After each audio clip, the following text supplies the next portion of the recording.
안녕하세요. 김변스 행정법입니다. 이번 영상에서는 행정질서벌에 대해서 설명을 드리겠습니다.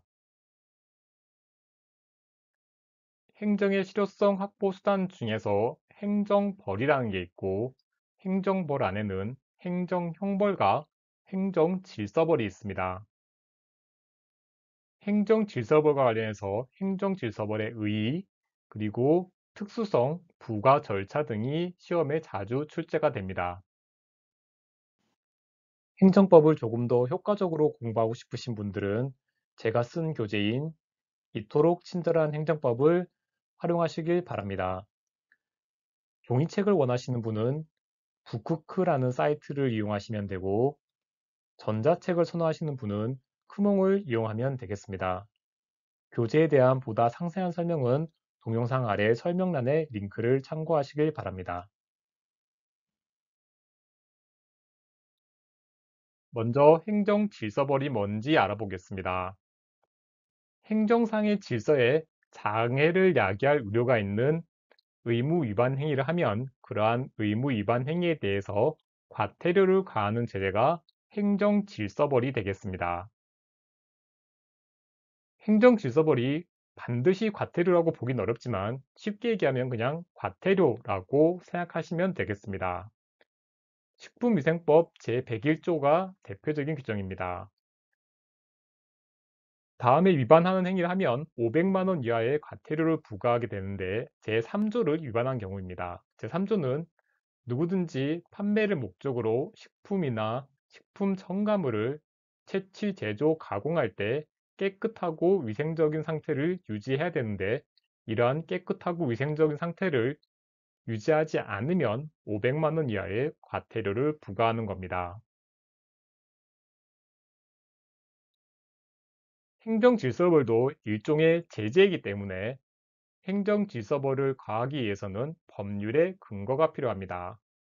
일반법으로는 질서 위반 행위의 규제법이 있습니다. 법률에 따르지 않고는 어떠한 행위도 질서 위반 행위로 과태료를 부과할 수 없습니다. 법률에는 조례까지 포함하는 개념입니다. 이렇게 과태료를 부과하기 위해서는 법률에 근거가 있어야 된다는 걸 질서 위반 행위 법정주의라고 부릅니다. 질서 위반 행위처럼 보이지만 질서 위반 행위가 아닌 것들을 알아보겠습니다. 질서 위반 행위 규제법 대통령령으로 정하는 사법상 또는 소송법상 의무를 위반하여 과태료를 부과하는 행위입니다. 민법이나 상법 위반으로 과태료를 부과하는 경우가 되겠습니다. 이런 건 행정법과 무관한 작용이기 때문에 질서 위반 행위가 아닌 것이죠. 그리고 공증인법이나 변호사법 등과 같이 특정한 법률에 따른 징계 사유에 해당해서 과태료를 부과하는 경우에도 질서 위반 행위가 아닙니다.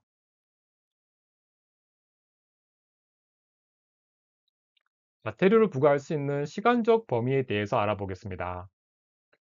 과태료 처분은 행위시의 법률에 따르는 게 원칙입니다. 판결시가 아니라 행위시라는 걸 잘 알아두셔야 되겠습니다. 그런데 과태료 처분 이후에 법률이 변경될 수도 있습니다. 질서 위반 행위를 하고 나서 법률이 변경되어서 변경된 법률에 따르면 그 행위가 질서 위반 행위에 해당되지 않거나 과태료가 변경되기 전보다 더 가벼워질 수가 있습니다. 이럴 때에는 변경된 법률을 적용해 줍니다. 그리고 과태료 처분이 확정된 뒤에 법률이 변경돼서 그 행위가 질서 위반 행위에 해당되지 않게 되면 과태료를 징수하는 걸 면제해야 합니다. 질서 위반 행위 규제법의 주요한 내용을 살펴보겠습니다. 과태료를 부과하려면 고의 또는 과실이 있는 질서 위반 행위여야 합니다. 다르게 얘기하면 고의나 과실이 없는 질서 위반 행위에는 과태료를 부과할 수가 없죠. 판례도 마찬가지 입장입니다. 질서 위반 행위를 한 자가 자신의 책임이 없는 사유로 위반 행위를 했다. 이렇게 주장을 하면 법원으로서는 그 행위자에게 고의나 과실이 있는지를 따져 보아야 하죠. 위법성의 착오라는 건 위법한 걸 몰라 모른 경우입니다. 자신의 행위가 위법하지 않은 것으로 착각을 하고 행한 질서 위반 행위는 과태료를 부과할 수 없습니다. 그런데 단순히 착각만 한 것으로는 부족하고 그러한 착각에 정당한 이유가 있는 때에 한해서 과태료를 부과할 수 없다는 걸 알아두셔야 되겠습니다.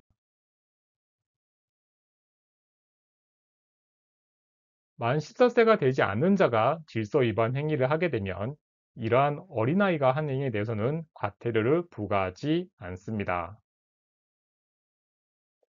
앞서 행정형벌에서 양벌 규정에 대해서 설명을 드렸었는데 양벌 규정과 유사한 규정이 행정질서벌에도 있습니다. 법인의 직원이 그 업무에 관해서 의무를 위반한 때에는 그 직원뿐만 아니라 그 법, 그 직원이 속한 법인, 다른 말로는 회사에게도 과태료를 부과하게 됩니다. 여러 사람이 위반 행위를 같이 한 경우를 생각해 보겠습니다. 2인 이상이 질서 위반 행위에 가담하게 되면 각자가 질서 위반 행위를 한 것으로 봅니다. 그리고 여러 개의 질서 위반 행위가 있을 수 있습니다. 하나의 행위가 두 개 이상의 질서 위반 행위에 해당되면 각 질서 위반 행위에 대해서 정한 과태료 중에서 가장 무거운 과태료를 부과하게 되죠. 과태료를 부과하기 위해서는 일정한 기간 내에 해야 됩니다.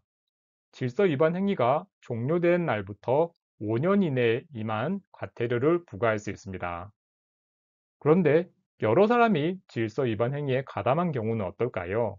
이럴 경우에는 최종 행위가 종료된 날을 기준으로 5년을 계산하게 됩니다. 과태료의 시효라는 건 과태료를 부과하고 나서 일정 기간 동안 징수하지 않으면 그 과태료 자체가 시효로 없어지는 걸 말합니다. 과태료 부과 처분 후 5년 동안 징수를 하지 않으면 시효로 인해서 과태료가 소멸하게 됩니다.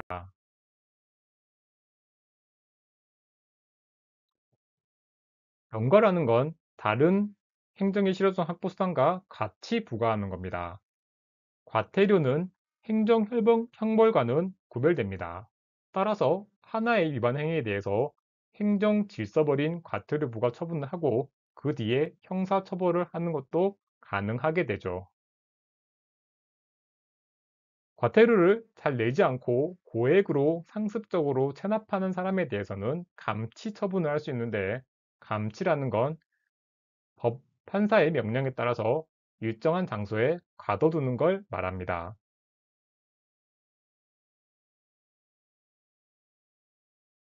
과태료를 부과하는 절차를 알아보겠습니다. 과태료를 부과할 때는 당사자에게 과태료 부과의 원인이 되는 사실이 뭔지, 그리고 과태료 금액이 뭔지, 어떠한 법령을 적용했는지를 통지를 하고 10일 이상의 기간을 정해서 의견을 제출할 수 있는 기회를 부여해야 합니다. 과태료를 부과할 때는 서면으로 과태료를 부과하게 됩니다. 과태료에 대해서 불복하는 절차도 알아보겠습니다. 과태료 부과 통지를 받은 당사자는 60일 이내에 행정청에 서면으로 이의를 제기할 수 있습니다. 만약에 이의를 제기하면 그때 바로 행정청의 과태료 처분이 효력을 상실합니다. 만약에 과태료를 부과받은 사람이 이의 제기를 하게 되면 행정청은 14일 이내에 관할 법원에 통보합니다. 그리고 과태료 재판이 열리게 되는데요. 법원은 신문 기일을 열어서 당사자의 진술을 청취하는 게 원칙입니다. 하지만 법원이 상당하다고 인정을 할 때에는 신문을 생략할 수도 있습니다. 재판을 다 하고 나면 법원은 결정이라는 형식으로 재판을 하게 되고 과태료 재판은 검사의 명령으로 집행을 하게 됩니다. 과태료 부과에 대해서는 앞서 말씀드린 이의제기라는 별도의 절차가 있습니다. 따라서 과태료 부과 처분은 취소 소송의 대상이 아니라는 것이 일반적인 견해입니다. 판례를 보겠습니다. 5개의 광고물 등 관리법에 의해 부과된 과태료 처분의 당부는 최종적으로 비송사건 절차법에 의한 절차에 의해서만 판단되어야 하기 때문에 과태료 처분은 행정소송의 대상이 되는 행정처분이 아니라고 보고 있습니다.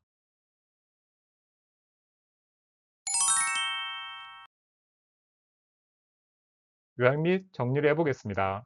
행정질서법이라는 건 의무 위반 행위에 대해서 과태료를 과하는 제재를 말합니다. 과태료 부과를 위해서는 법률상 또는 조례상의 근거가 필요하죠. 사법상 의무를 위반하거나 징계 사유에 해당해서 과태료를 부과하는 경우에는 질서 위반 행위에 해당되지 않습니다. 과태료 처분은 행위 시의 법률에 따르는 게 원칙이지만 법률이 변경된 경우에는 위반자에게 유리하게 적용합니다. 고의나 과실이 없는 질서 위반 행위는 과태료를 부과할 수 없고 위법성에 대해서 착각을 했으면서 그 착각에 정당한 이유가 있으면 역시 과태료를 부과할 수 없습니다. 만 14세 미만 자의 질서 위반 행위에 대해서도 과태료를 부과할 수 없죠. 그리고 법인의 종업원이 업무상 의무를 위반하게 되면 그 위반자뿐만 아니라 법인에게도 과태료를 부과합니다.